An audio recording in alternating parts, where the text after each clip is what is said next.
How big of a difference can you hear between these two reverbs?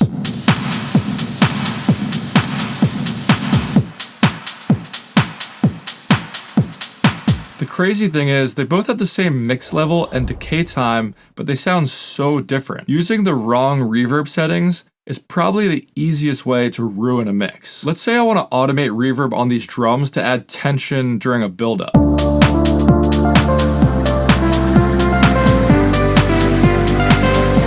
That just ruins the mix right away. But if we have better reverb settings, we can make it a lot smoother.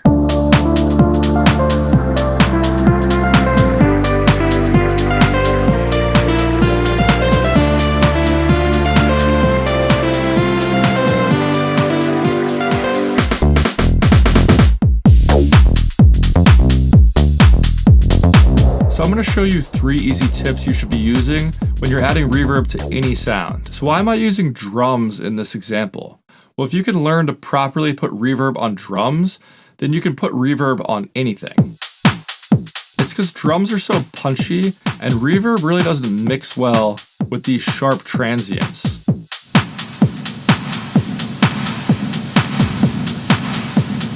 So the first tip is going to be to control the attack of the reverb. This attack knob right here controls how long it takes for the reverb to reach its full intensity.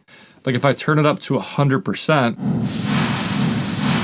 it's going to sound washed out because it's taking a while for the reverb to reach its full intensity. And if I turn it down to 0, you can hear the immediate response of the reverb right when the drums start playing. And you might think that cranking up the attack would smooth out those sharp transients from the drums.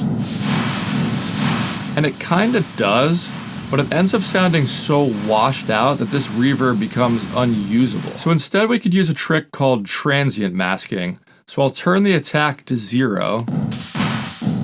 And then if we look at the reverb in an oscilloscope, you can see the transients are happening a little bit off the grid here. And that's because the pre-delay is set to 80 milliseconds. We actually want to turn the pre-delay all the way down to 0. So now look where those transients are happening. They're happening right on the grid. Now let me turn this reverb down all the way and slowly mix it in.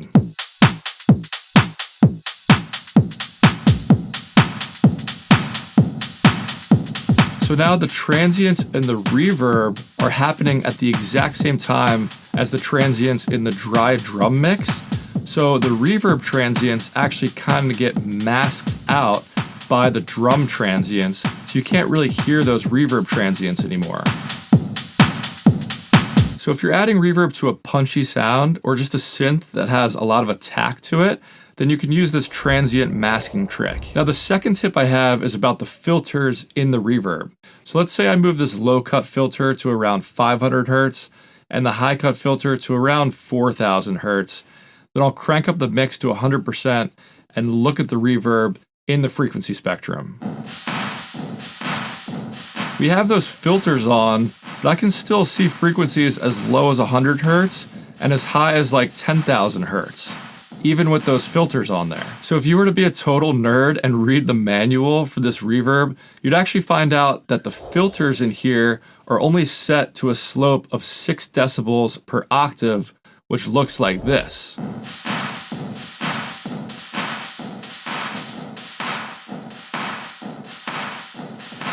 And a 6 decibel slope isn't steep enough to actually roll off that many frequencies. Like a steeper slope would have been a lot better, because then you can see it's actually cutting off some meaningful frequencies. So this means we should do 2 things. First, we should turn up these filters way higher than you think.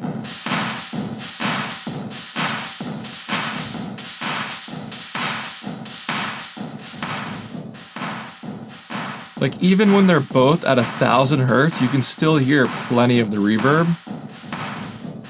But I'm going to dial that back a little bit.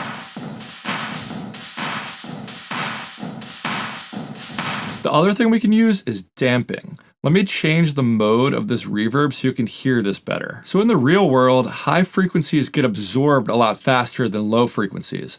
Like in this room, I'm speaking and I have all these sound panels and this couch that's absorbing my voice. And the high frequencies are getting absorbed faster than the lower frequencies. But in the digital world, you'll find that it's all even. So the high frequencies and the low frequencies are decaying at the same rate.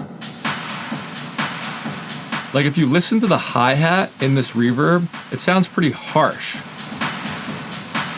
because it's decaying at the same rate as the lower frequencies. So to fix this, we can dial in a higher frequency here and then basically reduce the decay of it. That sounds a lot smoother. Listen to it ring out as I turn it back up. Listen specifically to the hi-hat.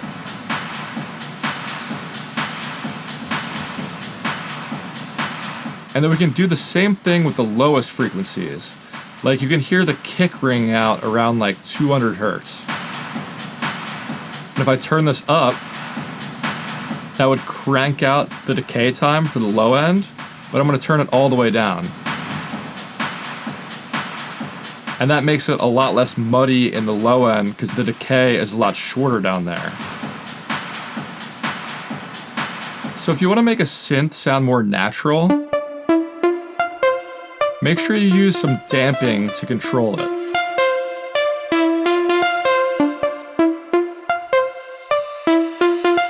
And this synth is the Quantum preset for my Modern Synths Volume 2 pack for Serum. Armin van Buuren, Joel Corey, Jax Jones, and a lot of other cool artists have used my sounds. So if it's good enough for them, you might want to check them out. I just dropped the price of this pack to 19 bucks, and you can always hit try for free to test out a few of the sounds before you pay for anything. So just go to bigzsounds.com and you'll find it on there. Anyway, let's get into the last tip I have for reverb. It's actually something I've been doing this entire video.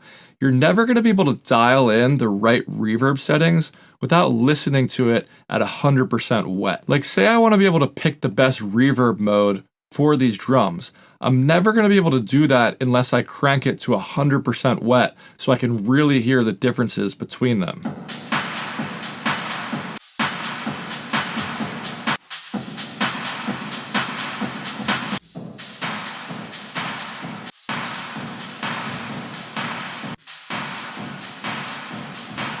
And this all comes down to personal preference, but I think this chamber mode sounds really good on these drums.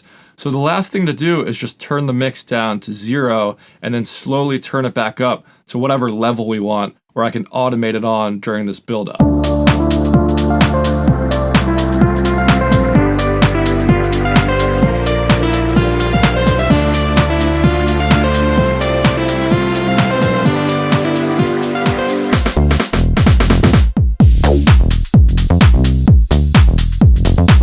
Thank you guys for watching. Make sure to check out Modern Synths Volume 2 at bigzsounds.com. I'll catch you next time.